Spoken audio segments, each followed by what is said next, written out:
Welcome to the News Hour. The Trump administration is sending more military forces to the Middle East, while at the same time claiming Iran has asked for a ceasefire, a claim Iranian officials say is not true.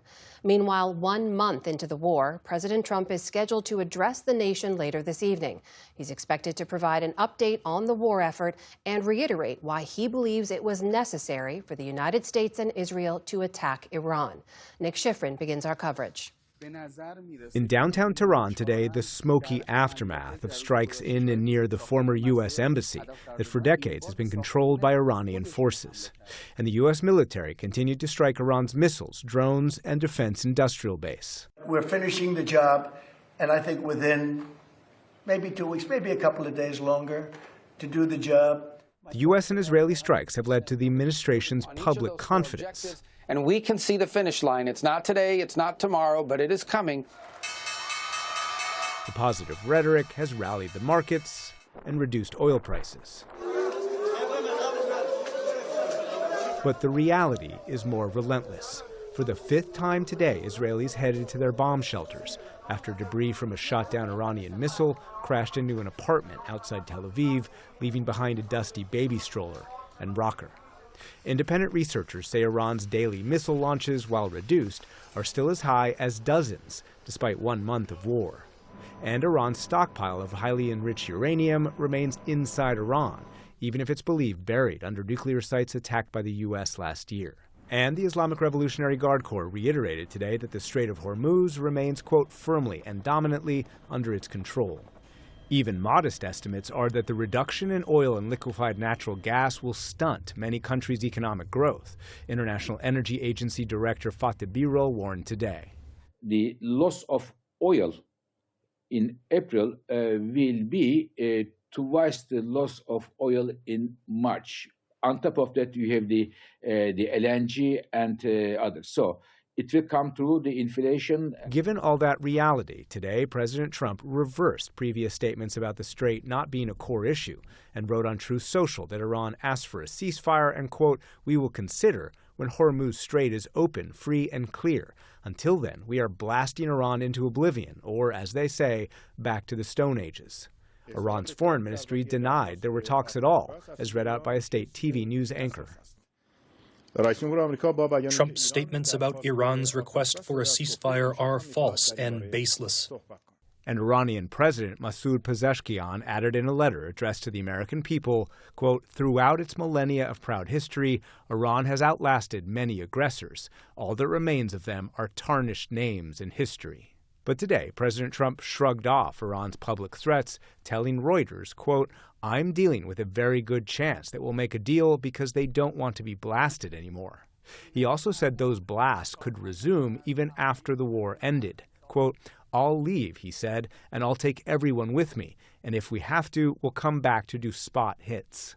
And he told multiple news outlets he was considering withdrawing the U.S. from the NATO alliance because it hasn't supported the war in Iran, as Secretary of State Marco Rubio echoed on Fox News last night. We are going to have to re-examine whether or not this alliance that has served this country well for a while is still serving that purpose, or has it now become a one-way street where America is simply in a position to defend Europe, but when we need the help of our allies, they're going to deny us basing rights and they're going to deny us overflight? But back in 2023, then Senator Marco Rubio pushed a bill that was signed by President Biden into law that blocks a president from withdrawing from NATO without 2/3 of the Senate approving. Amna. So, Nick, tell us about the president's address tonight. What exactly do we expect to hear from him? A White House official tells my colleague Liz Landers the president is expected to give an operational update on the war and reiterate once again what the administration says has been consistent goals from the beginning of this war, destroying Iran's missile and missile production, its Navy, ending support for proxies, and ending its ability to have a nuclear weapon once and for all. As one diplomat told me today, that is the speech that most presidents would have given before the war, because that is essentially a case for the war itself. And as we pointed out in our package, the public emphasis from Rubio, from the president on this is that the military operation is succeeding in Iran. Iran's missile and drone inventory has definitely been reduced, and its capacity to have it in the future been reduced. But the reality is that those missile strikes continue, especially on Israel, as we saw today. It still has what the president calls nuclear dust, the highly enriched uranium inside Iran, and it now has this stranglehold on the Strait of Hormuz. Well, speaking of the Strait of Hormuz, you've mentioned there the efforts behind the scenes to try to reopen that critical lane. What do we know about what's going on? Yeah, so in public, we have seen the president say, go get your own oil, and we might withdraw from NATO because of what the Europeans haven't given us when it comes to this war. But in reality, in private, the U.S. has been coordinating with European countries and the Gulf for an operation that would secure the Strait, presumably after the war ends, or at least when a lot of the violence has reduced. And as a reminder, this strait is crucial for the world economy. 20% of the world's oil and natural gas usually flows through here, but right now it's been largely closed to any tankers other than those that Iran has agreed to let pass. And so 3 European officials, 1 U.S. official, and 1 regional official tell me tonight that the plan is largely to create a global coalition that would escort tankers, or at least defend tankers, as they go through the Persian Gulf. The British government today announced summits of 36 countries and senior military officials in the coming days to coordinate that effort. Now, Amna, this will not be easy. There are not that many countries that actually have the naval assets to be able to send to the Gulf to do this. And so these countries tell me that they are certainly hoping that President Trump and the U.S. would remain in the theater after the war is, quote, over, especially the Marine Expeditionary Unit, the MEU, that is there right now. They are capable of, for example, splitting up onto tankers. You see the Marine Expeditionary Unit practicing there. They can sail alongside tankers to help the effort. They bring enormous capabilities that could help get these tankers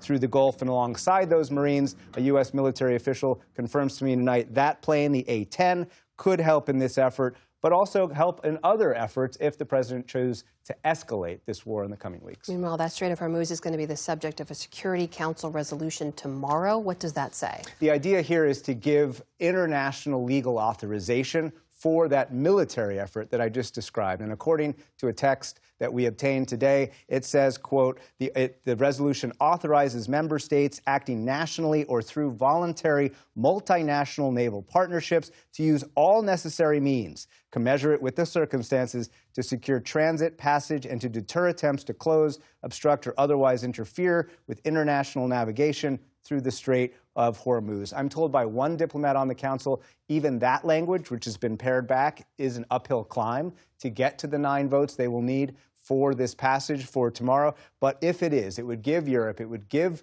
the Gulf the legal authorization to have a military operation in the Gulf after the U.S. and Israel essentially declare the war to be over in order to secure the Strait moving forward. Nick Schifrin, beginning our coverage tonight. Nick, thank you. Thank you.